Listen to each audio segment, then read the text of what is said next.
The moment a wrestling champion slammed open the hospital doors, the entire building froze. Conversation stopped. Security tightened. His hands were shaking. Sweat dripped down his forehead. Not from fear of an opponent, not from pain, but because of the tiny girl in his arms, beaten, bruised, unconscious, clutched tightly against his chest. Everyone saw the tattoos, the scarred knuckles, the intimidating frame, but no one saw the promise he had just made to a dying child, a promise no force on earth could stop him from keeping. And then suddenly... Before I continue, let me know in the comments. Have you subscribed to the channel or not? And also tell me which city and country you are watching from, so that I can thank you personally. The night inside the hospital was quiet, just like every other night. But in the next moment, something happened that froze the entire building in place. People sat scattered around the waiting area, some clutching reports, some holding crying children, others staring blankly at the clock, exhausted and hopeless. It was the usual rhythm of a tired hospital, until a sound broke it.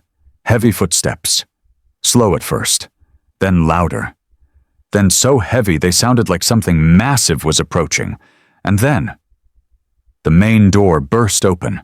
A giant stepped inside. A wrestler. A man built like a mountain, shoulders broad, chest heaving, breath uneven. But the most shocking thing wasn't his size. It was the tiny, unconscious girl he was carrying in his arms. Her clothes were torn and dusty, her hair tangled, her cheeks bruised, her breaths so faint they seemed to come from another world. The wrestler's boots echoed across the lobby, turning heads one by one. Within seconds, every movement stopped. Every voice died. Every person stood still. One of the nurses saw him first. Her hand shook, and the thermos she held slipped, clattering on the counter. Security straightened instantly, a spark of alarm in their eyes. Someone whispered, "Good God, look at him!" But the fear on their faces was nothing compared to the pain on his. He approached the triage desk, voice trembling yet firm. "Please, call a doctor. She's having trouble breathing." The nurse heard the break in his voice and needed no more explanation. "Bring her in, quickly." He held the child as if she were made of glass, fragile enough to shatter at the slightest touch. As he stepped toward the trauma unit, she sank further into his chest, like instinct was pulling her back toward safety. Sweat dripped from his forehead, not from exhaustion, but from terror. By the time they reached the trauma bay, the nurses had surrounded him. Two rushed to call the doctor. Another reached out to check the girl's pulse. But the moment her fingers touched the child's wrist, the girl flinched, a tiny, frightened twitch, as if separating from the wrestler was more painful than her wounds.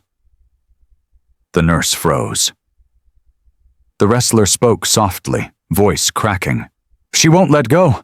I'll hold her. Just tell me what to do." The nurse looked into his eyes, and for the first time saw not a warrior, but a broken man. A man whose strength had nothing to do with muscle and everything to do with fear of losing this child. The doctor rushed in, took one look at the girl, and barked, "Prep the bed, IV line, oxygen, check her temperature."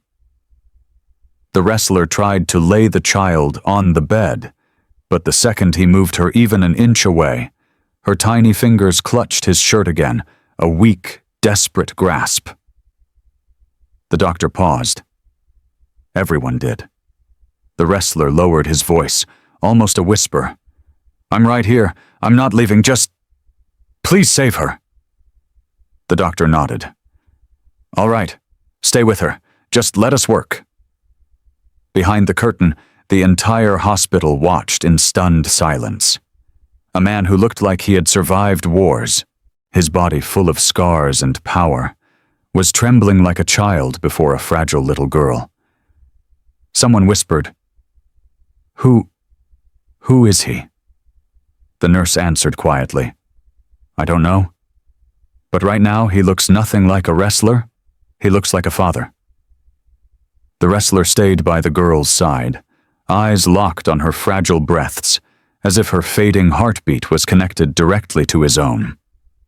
No one in that room knew that this wrestler, this tiny girl, and this strange, silent night were about to begin a story where strength would be tested not in the ring, but in the heart. The moment they entered the trauma room, the air itself seemed to change. The bright white lights, the beeping of machines, the hurried footsteps of nurses, everything suddenly moved with a sense of urgent panic. The wrestler still held the child tightly against his chest, as if his heartbeat alone was keeping hers alive. A nurse stepped forward to check the girl's pulse, but the instant her fingers touched the child's wrist, the little girl flinched, a weak, frightened twitch, like a delicate plant shivering under a harsh wind. The nurse immediately pulled her hand back. She won't let go," the wrestler said softly, a voice filled with strength, yet trembling with fear. The doctor rushed toward the bed, quickly assessing the girl's condition. "We need an IV immediately, oxygen. Check her temperature, fast!" Two nurses moved to prepare equipment. Another tried to lift the oxygen mask toward the girl's face. But the moment the edge of the mask brushed her skin, the child's tiny fingers tightened again, digging desperately into the wrestler's shirt. The doctor paused, looking up at him. The wrestler whispered, voice barely steady, "Should I keep holding her? I'll do whatever you tell me, just don't let her feel more pain. She's not afraid of anyone, only of being separated from me." The doctor nodded. "All right. Stay exactly where you are. We'll work around your arms." The nurses carefully maneuvered their hands, slipping the IV line beside the wrestler's arm, trying hard not to disturb the fragile connection between man and child. His huge arms were shaking, not from fatigue, but from the terror that he might hurt her with even the slightest wrong move. One nurse whispered to another, "He's been holding her for hours. Look at the sweat. Both of them are drenched." But they didn't know how many times, on his way to the hospital, he had checked her face, terrified each time that her breathing had stopped. The doctor paused and asked the wrestler quietly, "What's your name?" The wrestler hesitated a moment, then replied, "My name doesn't matter right now. What matters is keeping her alive, her condition. She's slipping. I can't even imagine losing her." The nurse saw something in his eyes, not the rage of a fighter, but the heartbreak of a man holding the only thing keeping him standing. A security guard parted the curtain and stepped inside. "Sir, the police are outside. They're saying we need to verify." The wrestler interrupted, his voice calm yet crushing like steel. "I'm not going anywhere. Call 100 officers if you want. But until she's safe, I'm staying right here, right where she needs me." The guard saw the fire in his eyes and silently walked out. The girl's little fingers were still clinging to his shirt. Her breathing came in uneven waves, sometimes fast, sometimes almost fading. Each time she struggled to breathe, fear rippled through the wrestler's entire body. Then suddenly, her eyelashes fluttered, just a little, as if someone inside her was trying to push them open. The wrestler immediately leaned forward. "Can you hear me? I'm here, I'm right here, I'm not going anywhere." Her eyes didn't fully open, but her breathing steadied, just a bit. As if, in that split moment of half-consciousness, she recognized safety in his presence. The doctor glanced at the monitor and whispered, "Whoever this man is, it seems she's calmer when he's near." The tubes were connected, oxygen flowed, and a nurse quickly checked her temperature. then gasped in alarm. 104. This is dangerously high. The wrestler's breath caught. The doctor ordered medication immediately. We're going to do everything we can to save her. But you have to stay strong. She's depending on you. The wrestler gently took her tiny hand. A fragile, trembling palm swallowed inside his massive, calloused one. I'm here, he whispered. I'm not leaving no matter what happens. And in that moment, no one knew that this child, this wrestler, and this night were not just a medical emergency, but the beginning of a story that would change both of their lives forever. Outside the trauma room, voices were rising. Footsteps, clipped and authoritative, echoed down the hallway. The kind that belonged to people who didn't ask permission before walking in. The wrestler knew instantly. The police had arrived. Inside the curtain, the child lay with tubes running from her tiny arm, her chest rising and falling in shallow breaths. The wrestler stayed by her side, the chair pulled close enough that his knee almost touched the bed frame. He wasn't leaving her, not for a second. A nurse peeked through the curtain nervously. Sir, the officers need to speak with you. He didn't move, didn't blink. The child's fingers were curled gently around his thumb, and he tightened his grip, as if anchoring both of them to life. They can come in here, he said quietly. I'm not stepping away from her. 2 officers entered, a man and a woman, both in dark uniforms, both tense. The male officer, tall with a trimmed beard, took a cautious step forward. Sir, we need to ask you some questions. The wrestler nodded once, but didn't loosen his hold on the girl's hand. Name? The officer asked, flipping open a small notepad. Ethan Cross. The officer's eyes flicked over him, taking in the tattoos, the scars, the wrestler's build. Occupation? Professional wrestler. National circuit. The female officer crossed her arms. And how exactly did this child end up with you? The accusation in her voice was unmistakable. The wrestler inhaled slowly, controlling the anger rising in his chest. The anger of being judged when he'd spent the last hour fighting to keep a stranger alive. I found her, he said, voice low but steady. Outside the old warehouse district, behind a dumpster. The male officer frowned. At this hour? What were you doing there? Training, Ethan answered. My gym's 3 blocks away. I heard something, a sound that didn't belong. When I checked, he looked down at the girl, her tiny fingers still wrapped around him. She was curled into a corner, barely breathing. The female officer didn't soften. Did you call 911? I didn't waste time, Ethan said firmly. She needed a hospital more than she needed a phone call. The officer's jaw flexed, unsure whether to be convinced or suspicious. And then, the girl stirred. Her head shifted slightly, her small hand clamped tighter around Ethan's thumb. A whisper, barely audible, escaped her lips. Don't go. The female officer's arms slowly uncrossed. The male officer blinked in surprise. Ethan leaned close to the child's ear. I'm right here, he murmured. I'm not leaving. He didn't care who heard. The officers exchanged a look, the kind people share when the truth suddenly becomes harder to deny. The male officer cleared his throat. Sir, we're not accusing you of anything yet. We just need the full picture. Then listen to me, Ethan said quietly. I'm the only thing keeping her calm right now. Whatever you want to ask it here. The officers stepped aside as the doctor entered again, face tense. Her fever isn't dropping, he said. We need to stabilize her before anything else. The female officer approached the doctor. Do you know who she is? The doctor shook his head. No ID, no name, no one looking for her, yet. Ethan's jaw tightened. "No one came looking for her," he repeated softly. It was a sentence that cut deeper than any wound he'd ever taken in the ring. The doctor looked at Ethan. "Whatever happened to her, it's been going on for a while.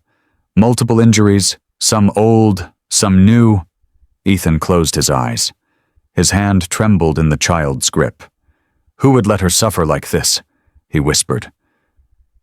There was no answer. The silence in the room felt heavy, the kind of silence that comes before a storm. Then a sudden commotion erupted outside. Raised voices, shouts, a chair scraping violently against the floor. The curtain ripped open and a nurse burst in, breathless. We have a situation." Ethan shot to his feet so fast the chair nearly tipped. "What happened?" he demanded. The nurse swallowed. "There's a man outside, yelling, demanding to see the child." The officers stiffened. "Who is he?" the male officer asked. The nurse trembled. He says he's the father." Ethan felt something cold and dangerous settle in his chest, a storm rising quietly behind his eyes. He stepped forward, voice low as thunder. "Take me to him." The hallway outside the trauma room was chaos. Nurses had stepped back, visitors huddled against the walls. A security guard struggled to hold back a thin, frantic-looking man whose voice echoed through the corridor like broken glass. "I need to see her," he shouted, breath sour with alcohol, shirt stained and wrinkled. "She's my daughter! Let me through!" As Ethan stepped out of the trauma bay, the man's eyes locked onto him, wild, red, and trembling. "That's him!" the man shrieked. You took my kid!" The male officer immediately moved between them. "Sir, calm down!" "Don't tell me to calm down!" the man spat, pointing a shaking finger at Ethan. "That's my daughter, give her back!" Ethan didn't move, didn't speak.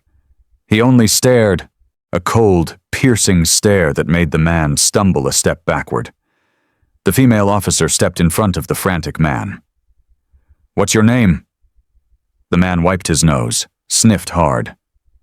Liam Hart. She's mine. She's all I got." The smell hit them. Alcohol, sweat, something sour and rotten beneath it. The officer narrowed her eyes. "Do you have custody papers? Identification? Anything proving—" "You think I carry papers?" he roared, slamming a hand against the wall. "She's my blood! You have no right to keep her from me!" Ethan stepped forward then, slowly, deliberately. "Don't," the male officer warned quietly. But Ethan walked right up to the trembling man, towering over him like a shadow. "What happened to her?" Ethan asked softly. Too softly. Liam blinked, confused. What do you mean?" Ethan's voice hardened like steel. "The bruises, the cuts, the fever. Did you do that?" Liam's mouth opened, but no sound came out. He looked at the floor, at his shoes, at anywhere except Ethan's eyes. I was going to take care of her," he mumbled. "I just had things to handle. I was coming back." "You left her behind a dumpster," Ethan said. His voice was calm, but the air vibrated with barely contained rage. Liam swallowed. "I didn't have a choice. I had to go. Deal with something. I couldn't bring her with me, okay? I was going to come back." The female officer stepped closer. "Sir, where was the child living?" Liam stuttered. At my brother's place, okay? It wasn't safe for her to be there right now. He gets angry.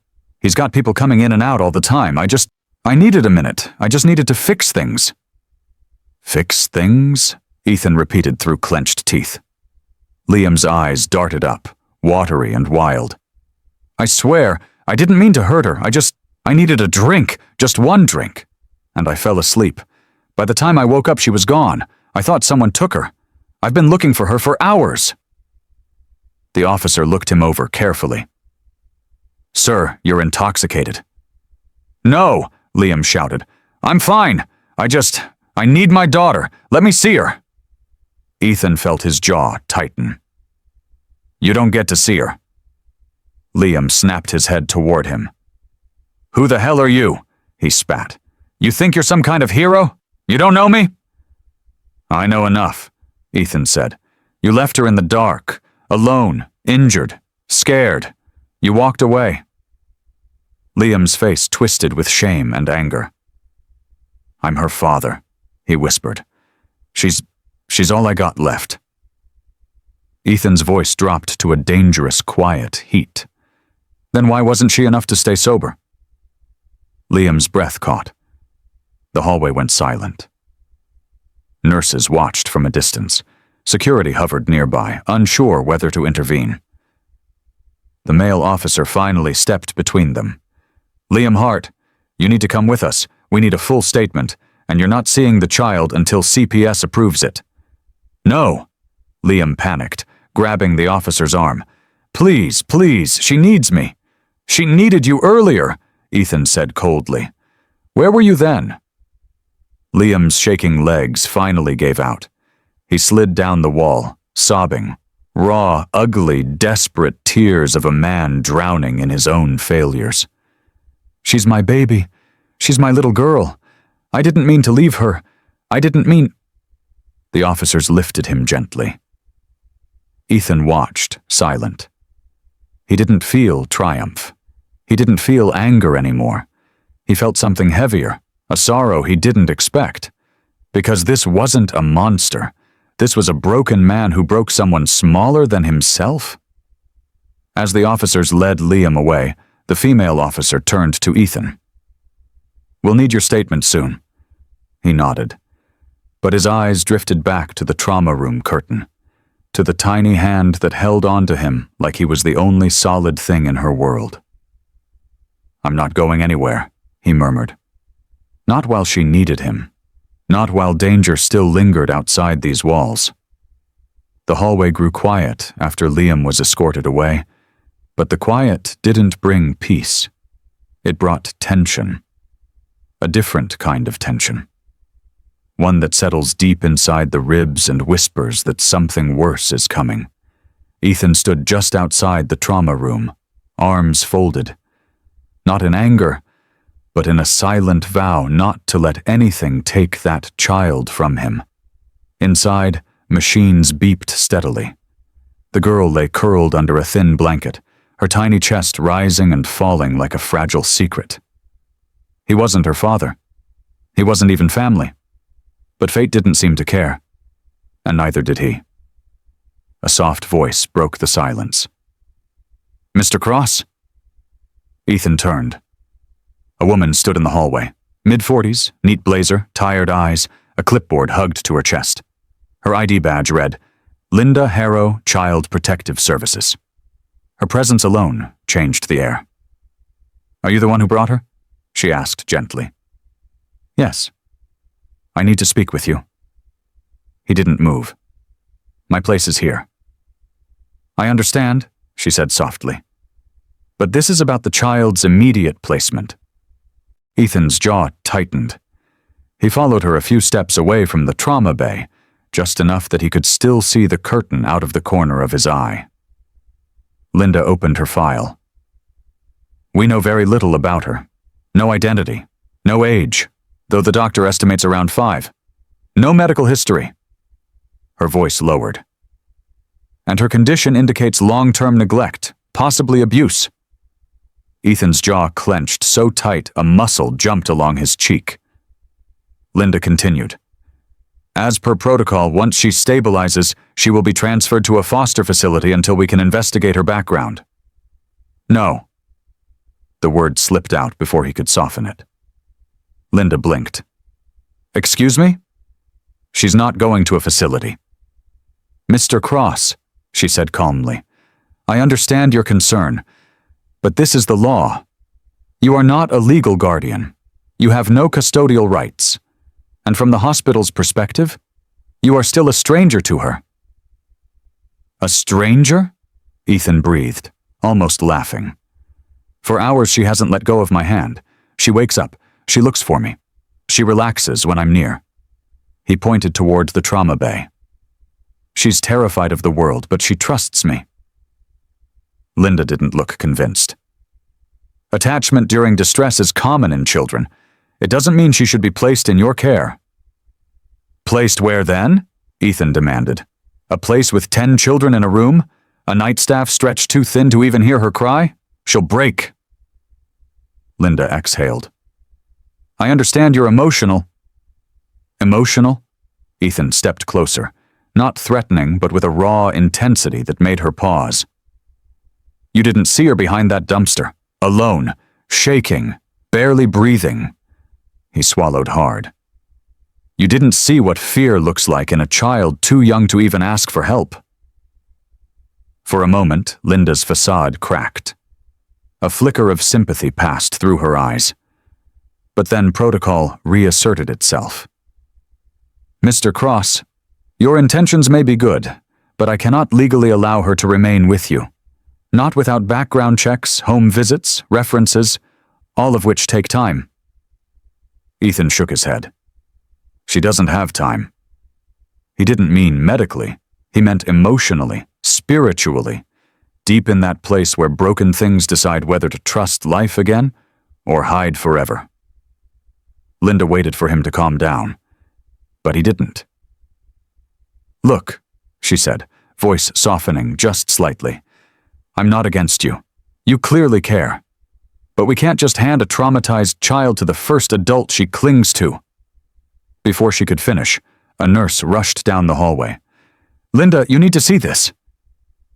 They hurried back toward the trauma room. When the curtain was pulled aside, the little girl was awake.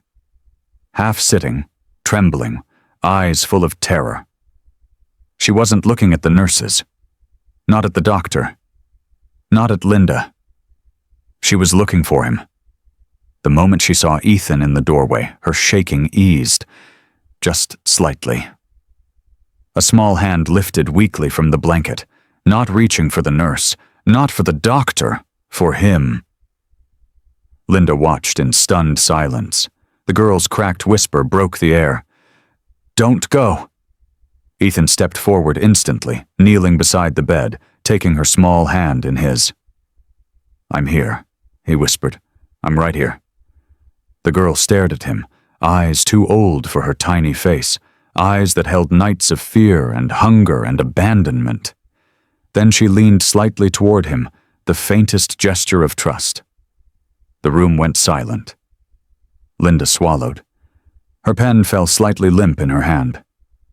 She whispered to herself, "This isn't normal attachment." Ethan didn't look away from the child. He squeezed her hand gently. "I'm not leaving," he murmured. "Not now, not later, not ever." Outside the trauma bay, Linda Harrow closed the file slowly, as if reconsidering every protocol she had ever followed. This wasn't just a case anymore. This was something else. Something she wasn't sure the rules had words for. Morning crept into the hospital like a pale, uncertain visitor. Softly, slowly, as if afraid to disturb what had happened during the night. Ethan hadn't slept. He sat beside the little girl, her tiny hand resting in his palm, her heartbeat steadying with each hour. The machines no longer screamed danger, just steady, rhythmic reminders that she was fighting. But the peace wouldn't last, because trouble had already begun to move in the dark. Detective Martinez arrived just after sunrise, fatigue in his eyes, coffee in his hand, and tension in his posture. He nodded at Ethan. "You've been here all night?" "Yes." "Has she woken again?" "A few times. She panics if I'm not here." Martinez exhaled slowly, not from annoyance, but from the weight of the responsibility settling on him. "We ran a background check on the father," he said quietly. "Something you need to hear." Ethan sat straighter. "He's got priors," Martinez continued. "DUIS, public intoxication, 2 assault charges, the usual spiral." Ethan wasn't surprised. But that's not the real problem. Martinez opened his notebook. "He's got a brother." Ethan frowned. "The one he mentioned last night?" Yes. Martinez rubbed the bridge of his nose. Name's Jacob Hart, fresh out of prison. Drug distribution, illegal weapons, very violent history. Ethan's jaw hardened. And this little girl was staying at that man's house? According to Liam, yes. Ethan froze. A chill crawled up his spine. That explains the bruises, he whispered. It's worse, Martinez said. Jacob's been rebuilding his criminal network since he got out. Lots of bad people around him. Lots of deals. Lots of threats. Ethan felt something dark stir in his chest. Last night, Martinez continued, Liam kept mentioning fixing things. We think he owed Jacob money, or favors. Ethan's heart dropped. And he left her there? Ethan asked, voice low. Probably to keep Jacob calm, Martinez said. As leverage, as a warning, and when things escalated, he panicked and ditched her where he thought Jacob wouldn't look. A cold, sharp silence filled the room. Ethan looked at the child. Her fragile breaths, her small hand curled in his. She didn't know the danger stalking her. She didn't know the monsters waiting outside these walls. But Ethan did. When Jacob finds out she's alive, Martinez said quietly, he won't be happy. Something inside Ethan snapped, not violently, not loudly, but with the terrifying finality of a vow. He's not coming near her, Ethan said. Martinez looked at him. You can't fight this alone, Cross. I'm not alone. Martinez raised a brow. Oh? Who do you have? Ethan didn't answer. He didn't need to. Because just then, the elevator doors slid open and 6 men walked out. Broad shoulders, calloused hands, tattoos, protective expressions that made strangers step back on instinct. Ethan's team, his brothers, wrestlers, but more than that. Family. The first to reach him was Mason, a heavyweight giant with a beard like a storm cloud. You good? Mason asked. I'm fine, Ethan said, but she's not, and she's why you're here. The others gathered around. Rafe, the strategist of the group. Cole, the quiet technician who noticed everything. Jamie, the quick and wiry one who could outrun danger. And the twins, Blake and Brent, men whose faces could scare a room before they said a word. Martinez blinked, surprised. This your team? They're more than that, Ethan said. They're my brothers. Jamie leaned forward. What do you need us to do? Ethan didn't even hesitate. Someone dangerous is coming for her. Rafe cracked his knuckles. Then he picked the wrong child. Martinez held up a hand. Gentlemen, before you go forming an army. Detective, Mason interrupted. If someone wants to hurt her, they go through us. All of us, Cole added. And probably lose teeth, Brent muttered. The girl stirred then, a soft, frightened whimper. Ethan immediately turned back to her. Her eyes fluttered open, searching. When she saw him, she reached out. And Ethan took her hand without thinking. The entire team fell silent, watching. The little girl whispered, Stay. I'm not going anywhere, Ethan whispered back. She closed her eyes, comforted. Martinez exhaled. Okay, he said. Let me be clear. Jacob Hart is not someone you want to cross. He's ruthless, and he's already looking for her. Ethan didn't flinch. He won't find her here, he said. Rafe stepped forward. And if he tries? Ethan's eyes darkened. Then he'll learn what happens when a child chooses the wrong man to fear.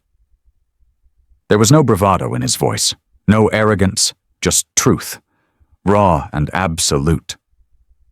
Outside the trauma room, the sun rose higher, but the cold shadow of Jacob Hart was already stretching toward the hospital, and everyone in that hallway felt the beginning of something. A storm, a war, a promise. By afternoon, the hospital had settled into its usual rhythm.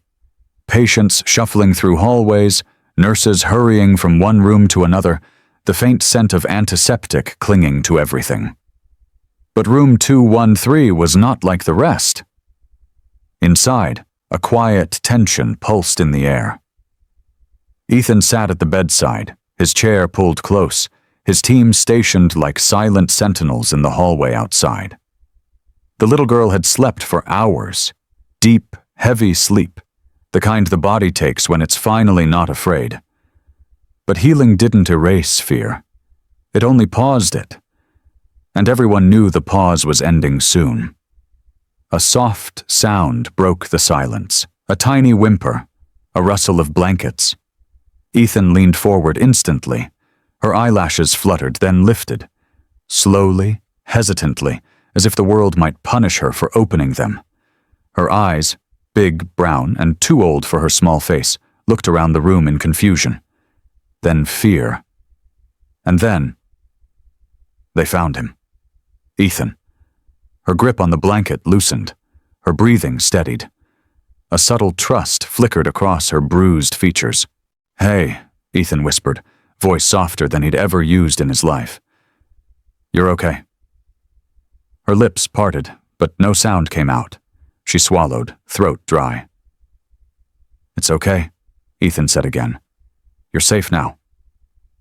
She blinked, slowly, as if checking whether the words were real. Then she lifted her hand, weak and shaky, and reached toward him. Ethan caught it gently, warm but fragile, like holding the stem of a dying flower. The girl's fingers curled around his. "Hurts." The words slipped out, tiny and broken. Ethan felt something twist violently in his chest, her first conscious word, and it was born from pain. "I know," he whispered. "They're taking care of you. I'm right here." The girl's gaze drifted around the room, confused by the machines, the wires, the unfamiliar ceiling. Then a tremor passed through her. Not of pain, of memory. Her small body stiffened, her breathing grew quick, her free hand clutched the sheets. Ethan leaned closer. "What is it? What do you remember?" Her eyes widened, shiny, terrified. She mouthed something. A name, barely audible. "Jake." Ethan froze. Martinez, who had been standing at the doorway, straightened sharply. "What did she say?" he whispered. Ethan didn't look away from the girl. "Say it again, sweetheart," he murmured. "It's okay. You can tell me." Her lips trembled.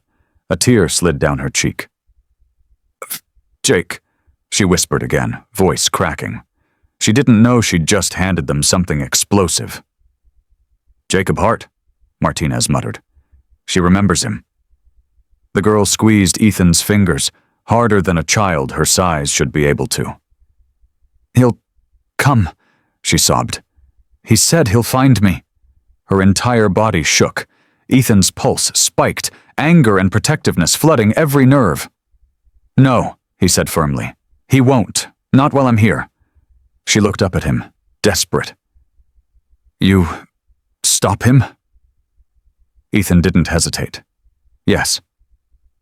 Her eyes softened, relief battling exhaustion. She slumped back against the pillow, still gripping his hand. Martinez stepped closer. "We have to move her to a secure room. If she remembers him, he might remember her." Rafe, standing behind Martinez, added, "And if he figures out she's alive, he'll come." Ethan looked at his brothers. Their faces were hard, their jaws set. "We're not waiting for him to come," Mason said quietly. "We're preparing." Jamie approached the window. "Movement outside is getting weird. Same silver sedan circled the hospital twice. Could be nothing, but could be something." Ethan turned back to the girl. "Do you know why Jake is looking for you?" he asked gently. She hesitated. Her eyes filled with tears. "He was mad," she whispered. "Loud, breaking things, yelling, and Daddy. Daddy said he owed him. And Jake said if Daddy didn't pay, he'd... Her voice collapsed into sobs. Ethan felt fire surge under his skin. He leaned closer, voice steady but fierce. He's not coming near you. Not ever again." The girl's trembling slowly eased. Her eyelids grew heavy. She drifted into sleep, her small fingers still wrapped tightly around Ethan's. Martinez spoke quietly. "Cross, she's afraid of him for a reason." Ethan didn't take his eyes off her. "She's not afraid anymore," he said. "She has us now." "Then we better be ready," Rafe muttered. Jamie glanced at the window again. "That sedan is back." The room went cold. Ethan stood carefully, lowering the girl's hand to the blanket. "Then this isn't fear anymore," he said. His voice hardened. "It's war." The hospital grew quieter as evening approached, but it wasn't the peaceful kind of quiet. It was the kind that comes before a storm. Inside room 213, the little girl slept again, her tiny hand still half curled from exhaustion. Ethan stood near the bed, arms folded, jaw tight. His brothers lingered in the hallway like a living wall. Mason leaning against the wall, Rafe studying every face passing by, Jamie pacing near the nurse's station, and the twins positioned at opposite ends of the corridor. No one was getting through without them seeing. Detective Martinez returned with 2 uniformed officers. "You were right," he said. "Someone's been circling the building." Ethan didn't react. His voice was steady. "How close?" "Too close," Jamie answered. "The same SUV passed again, windows blacked, slowed down near the side entrance. Didn't stop, but it's scouting." Rafe looked at Ethan. "Jacob's people." Ethan's fists clenched. "Then they know she's alive." Martinez nodded grimly. "They know," he said. "And they're looking?" A nurse entered the room. Older, calm, pushing a medication cart. But something was off. She kept her head down. Her hands shook just slightly. Not enough for a patient to notice, but enough for someone trained to see danger. Ethan watched her carefully. "Evening," she said, her voice too light, too rehearsed. "I'm here to give her the next dose." "She already had it," Ethan said. The nurse froze. For a heartbeat, the room didn't move. Then Ethan stepped closer. "Who sent you?" The nurse glanced at the hallway, making the exact mistake someone inexperienced makes when they're waiting for backup. Ethan's voice dropped, low and lethal. "You're not a nurse." Her face twitched. Then she ran. Ethan lunged forward, grabbing her wrist before she reached the door. The pill vial fell from her pocket and shattered on the floor. Not medication, something else, something lethal. Martinez and the officers burst in at the same moment. "Don't move," Martinez barked. The woman struggled wildly, but Ethan held her arm locked like steel. "Let me go," she screamed. "You don't understand." "Who sent you?" Ethan demanded. Her eyes darted everywhere, panic, desperation. Then, Jake. The name dropped like a stone. The officers restrained her, pulling her away. Ethan wiped his palms on his jeans, breathing hard. Rafe picked up a single unbroken pill from the floor, sealed in plastic. "That's not hospital medication," he muttered. Martinez took it with gloves. "I'll get this to the lab." The child stirred at the noise, but didn't wake fully. Ethan went back to her side instantly, everything inside him still burning. "He sent someone inside the hospital," Ethan whispered. "He's getting bold." Jamie returned from the hallway, pale. "You need to see this." They hurried to the window at the end of the corridor. Down in the parking lot, a black SUV had stopped, not circling, not scouting. Stopped. In the driver's seat was a man with a shaved head, thick beard, and cold, lifeless eyes. Eyes that scanned the hospital like he was choosing which wall to break first. Jacob Hart. He wasn't hiding. He wasn't running. He was waiting, watching, and daring them to try something. "Is that him?" Martinez asked. "Oh, that's him," Mason growled. "I'd recognize that face in hell." Ethan's jaw locked. "He's checking for entry points," Rafe observed quietly. "He's counting windows, measuring distance. He's planning." Jamie cursed under his breath. "He's not even pretending to hide. That means he's confident. Too confident." Ethan stared through the glass. Two predators locked in a silent standoff. Jacob smirked, raised two fingers to his forehead, and saluted mockingly. Then he mouthed, clearly enough to read, "Tonight." The SUV rolled away. Slow, unhurried, arrogant, like a man who already believed he'd won. The hallway was silent. Then Ethan spoke. "We're moving her." "Where?" Martinez asked. "Somewhere he can't walk into," Ethan said. "Somewhere he won't expect. Somewhere we control." Mason nodded. "Our place." Jamie added. "Jim's basement is reinforced. No windows, only one entrance." Rafe cracked his neck. "And we can lock down the whole block." Martinez hesitated. "Legally, this is questionable." Ethan cut him off. "Legally, he just sent a woman to kill her." Silence. Then the detective sighed. "I'll buy you time, but make sure she's safe." "She will be," Ethan replied. "She has a family now." They began preparing. Jamie coordinating vehicles, Rafe calling contacts, the twins scouting exit routes, Mason handling supplies. Ethan stood at the bedside once more. The girl slept peacefully, unaware that death had walked into the hospital and stared directly at her room. He brushed her hair back gently. "You're coming with me," he whispered. "No one is taking you." Outside, tires screeched. More cars arrived. More men stepped out. Jacob wasn't waiting for night. He was coming now. Ethan rose slowly. "Get ready," he said. Every wrestler in the hallway hardened. The storm wasn't coming anymore. It had arrived. The hospital doors slid open with a sharp hiss, and the night outside felt colder than before. Jacob Hart wasn't waiting anymore. He wasn't circling. He wasn't watching. He was coming.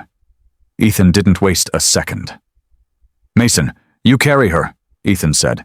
"Jamie, take the back route. Rafe, secure the stairwell. Blake, Brent, stay with Martinez. No one gets through." Every man nodded without hesitation. This wasn't a plan. It was instinct. Brothers syncing without needing words. Ethan scooped the girl into his arms first, but she whimpered weakly, tiny fingers gripping his shirt. He softened instantly. "It's okay," he whispered. "We're just leaving this place. I've got you." Her breathing eased. Mason stepped closer to take her, but she clung tighter. Ethan shook his head. "She comes with me." They moved through the dim hallway, hospital lights flickering overhead. Martinez led two officers to the front entrance as a distraction. The moment they turned the corner, gunshots cracked outside. Jamie cursed. "He's not even pretending anymore." More shouts, boots hitting pavement, car doors slamming. Jacob's men. They weren't here to negotiate. They were here to take her, or silence her forever.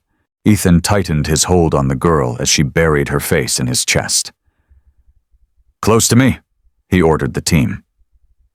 They moved fast, down the stairwell, through an employee hallway, past covered carts and supply rooms.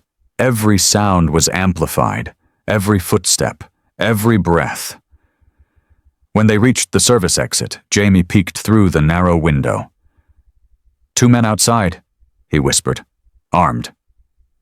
Rafe exhaled slowly. "Then we handle it quietly." Before Ethan could reply, the metal door rattled violently, someone pulling at the handle from the outside. The girl tensed, whimpering. Ethan steadied her, pressing her closer. "You're okay, I'm right here." Another crash echoed through the door. Jamie turned. "We need another route. Now." But there wasn't one. They were boxed in. Jacob knew the hospital layout. He was hurting them, forcing a confrontation. Ethan looked at his brothers. Real brothers, not by blood, but by choice, by loyalty, by every fight they had survived together. "Open it," Ethan said quietly. The team looked at him. "Ethan," Rafe started. "Open it," Ethan repeated. "I'm not running, and I'm not letting him take her." Mason finally nodded. "Then we fight." Jamie grinned despite the danger. "About damn time." The door creaked open. 2 men rushed in, but they weren't ready for what waited. Mason tackled one with the force of a falling tree. The man flew backward, crashing into a rolling cart. Jamie swept the legs of the second, then pinned him with a knee to the throat. It was fast, brutal, controlled. But more were coming. Ethan stepped forward, girl in one arm, rage in every muscle. And then, from the shadows of the parking lot, Jacob appeared, a cold smirk on his face, a pistol in his hand, and eyes that carried the darkness of every bad decision he had ever made. "Well," Jacob drawled, "if it ain't the hero." Ethan didn't move back, didn't flinch. "She's not your leverage anymore," Ethan said. Jacob laughed. "She's a loose end, and loose ends get cut." The girl shook violently in Ethan's arms. He held her tighter.